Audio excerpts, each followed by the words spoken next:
Olá pessoal, eu sou o Lucas e no vídeo de hoje a gente vai falar sobre a lição 6 do livro Catecismo sobre Nossa Senhora para Crianças, que na verdade é o nível básico, então serve para todas as idades.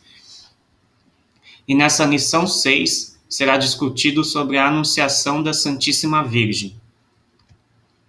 Então, o que é a Anunciação da Santíssima Virgem? É a mensagem pela qual o anjo Gabriel anunciou a Maria que ela seria a mãe de Deus pela operação do Espírito Santo. Como se cumpriu o mistério da encarnação? Aqui eu disse no primeiro vídeo, sobre essa série de vídeos sobre o Catecismo de Nossa Senhora. Eu disse que eu ia explicar com mais detalhes e eu acabei não fazendo ainda o vídeo. Então eu vou fazer nesse mesmo vídeo a explicação, já que ele fala sobre isso. Então, que eu ia explicar com mais detalhes a respeito de Maria ser a mãe de Deus por conta dela ter gerado a natureza humana de Cristo. Então, aqui o que ele diz é o seguinte, que Maria deu seu consentimento a este mistério, então o Espírito Santo formou um corpo humano no casto seio da bem-aventurada Virgem. Então, o que acontece? Quando Maria diz sim ao anjo, o Espírito Santo vai formar um corpo humano no ventre da Virgem Maria. Então, a Virgem Maria ela vai gerar não só ela vai gerar o corpo humano de Jesus, mas esse corpo humano de Jesus, como a gente vai ver aqui na sequência da explicação, não é só um corpo que ela vai gerar para Jesus, ela sozinha, lógico, vai gerar o corpo, através do Espírito Santo, e Deus vai criar um corpo e uma alma perfeitíssima, que será totalmente unida pelo Filho de Deus. Então, o Verbo de Deus, o Filho de Deus, que é a segunda pessoa da Santíssima Trindade, vai pegar para si esse corpo e essa alma perfeitíssima. Só que esse corpo e essa alma perfeitíssima humanas, corpo e alma perfeitíssimos, por quê? Porque vem de uma natureza perfeitíssima que é da Santíssima Virgem. Por isso que ela tem que ser imaculada, pura e sem pecado algum. Por isso que ela teve o privilégio de nascer sem o pecado original. Porque quando o Filho de Deus, que é a segunda pessoa da Santíssima Trindade, se unir a este corpo e alma humanas perfeitíssimos, ele vai pegar para si a natureza humana de modo geral. E essa natureza humana que foi gerada no seio da Virgem Maria, no ventre da Virgem Maria, essa natureza humana perfeitíssima é que vai ser oferecida na cruz pelo Filho de Deus, que é o Verbo encarnado, que é Jesus Cristo. Então, Jesus Cristo é 100% homem, porque ele tem um corpo e uma alma humanas, e 100% Deus, porque ele é a segunda pessoa da Santíssima Trindade. E uma coisa não anula a outra. Não é porque ele tem uma natureza divina que ele não vai ter uma natureza humana. Não é porque ele tem uma natureza humana que ele não vai ter uma natureza divina. E aqui é que já tem as diferenças entre o catolicismo e o protestantismo. O protestante não aceita isso de jeito nenhum, de que Jesus tenha uma natureza humana, porque na visão protestante, a natureza humana é pecadora. E é por isso que eles não conseguem entender de fato essa parte do mistério da encarnação. E aí acabam não entendendo de fato o mistério da morte e ressurreição de Cristo e não acabam entendendo de fato o que é a Páscoa, o que Jesus veio fazer neste mundo. Embora eles acreditem, como a gente, que Jesus redimiu todos os pecados da humanidade, eles acabam não acreditando em santidade, não acabam acreditando que você pode contar com os santos para interceder por nós e etc. Mas nós não. Nós acreditamos no quê?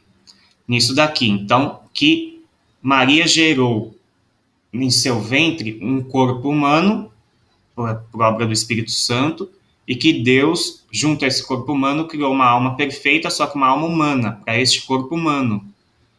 Para que o Filho de Deus, o Verbo, que se encarnaria, se faria homem, pudesse então pegar para si esse corpo e alma humanas perfeitas e oferecer depois na cruz para a remissão dos nossos pecados. Tem que ser necessariamente um corpo e alma humanos, tem que ser a natureza humana como um todo. Por quê? Porque a gente tem que voltar o raciocínio para o Gênesis. O problema todo se deu no Gênesis. No Gênesis, o ser humano como um todo pecou. Por quê? Porque no Gênesis só existia Adão e Eva, que representavam toda a humanidade. E por isso mesmo, por só existir Adão e Eva, é que quando os dois pecam, a humanidade inteira peca. E aí por isso que o pecado fica na natureza humana como um todo. Então, para redimir a natureza humana como um todo, o próprio Deus teve que pegar essa natureza humana para si, mas uma natureza humana perfeita, para oferecer na cruz, como faziam no Antigo Testamento. Pegavam lá um cordeiro, né, um animal puro, um animal inocente, e ofereciam em holocausto para sacrificavam esse animal para a remissão dos pecados, para agradar a Deus. E da mesma forma, Jesus faz isso, só que através da nossa natureza humana perfeita. É isso que ele vai oferecer para Deus, a natureza humana perfeita, vindo de quem? Da Virgem Maria, que tinha uma natureza humana perfeita por um privilégio de Deus. Então, só foi possível essa natureza humana em Jesus ser perfeita, né? Porque foi gerada através de uma mulher que é perfeitíssima, que é a Virgem Maria, por obra de Deus também, porque Deus a fez assim, Deus concedeu a ela o privilégio da Imaculada Conceição, o privilégio dela não ter nascido com o pecado original, então por isso que ela é perfeitíssima, e o corpo e alma humanos que vieram a partir do seu intermédio, por obra do Espírito Santo, por obra de Deus, esse corpo e alma perfeitíssimas é que se unem ao Filho de Deus, que se unem ao Verbo encarnado, e aí nós temos o nascimento de nosso Senhor Jesus Cristo, que depois vai sacrificar essa natureza humana perfeita, que está perfeitamente unida a Ele, ao Verbo de Deus, na cruz, e a sua morte e ressurreição é que assim podem nos redimir de todos os nossos pecados, redimir o pecado de toda a humanidade, de toda a natureza humana. Por isso que quando nós estamos unidos a Cristo, né, através dos sacramentos da Igreja Católica, o batismo, né, quando cometemos algum pecado, principalmente pecados mortais, a gente participa do sacramento da confissão, e aí é restituída novamente a graça, e quando estamos em estado de graça, comungamos, nos unimos a Cristo novamente, e aí estamos em Cristo, Cristo está em nós. Quando a gente consegue chegar nesse estágio de estarmos em Cristo e Cristo estar em nós, nós temos a renovação da nossa natureza humana. A gente sai de uma natureza humana pecadora para uma natureza humana santa, porque a natureza humana em Cristo é santa. E só para deixar claro, quando Jesus se oferece na cruz para a remissão dos nossos pecados, como a natureza humana, essa natureza perfeitíssima, né, de Cristo, essa natureza humana perfeitíssima de Cristo, está perfeitamente ligada à sua natureza divina, para a remissão dos nossos pecados, ele oferece ambas as naturezas. As duas naturezas, tanto a humana de Cristo quanto a divina, serão responsáveis pela remissão dos nossos pecados, e aí é que faz com que a gente possa voltar a ter uma natureza humana perfeita através do próprio sacrifício de Cristo na cruz. De que virtudes Maria deu exemplo no mistério da encarnação? Deu exemplo de admirável pureza, humildade profunda, fé viva e perfeita obediência. Como patenteou o seu amor à pureza, aceitando a honra de ser a mãe de Deus, somente depois de receber do anjo a certeza de não perder a sua virgindade. Por quê? Porque Maria tinha feito, já desde bem criança, ela tinha feito o voto de virgindade perpétua a Deus. Então ela estava preocupada com isso, como que ela vai ficar grávida se ela prometeu a Deus que seria virgem perpetuamente. E aí o anjo garante que ela não vai perder a virgindade dela, aí ela aceita a honra de ser a mãe de Deus.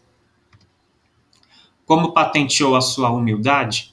Em primeiro lugar, pela perturbação que experimentou ao ouvir tão grandes louvores. Que o anjo fala, Ave Maria, cheia de graça. E aí ela se perturba com isso, por conta da humildade dela. Em seguida, reconhecendo-se apenas a serva de Deus, no mesmo momento em que era escolhida para sua mãe.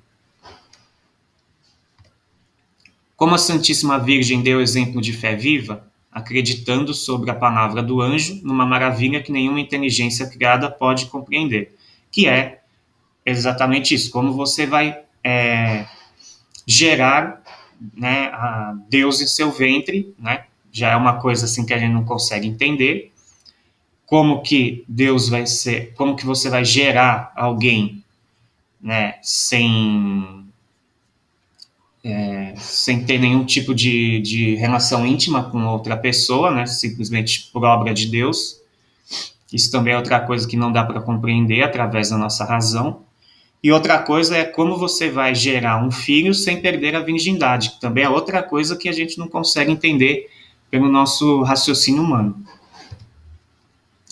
E como mostrou a sua perfeita obediência, dando seu consentimento ao anjo com inteira submissão, por essas palavras: Eis a serva do Senhor, faça-se em mim segundo a vossa palavra. Em que dia se cumpriu o duplo mistério da anunciação da Santíssima Virgem e da encarnação do Verbo?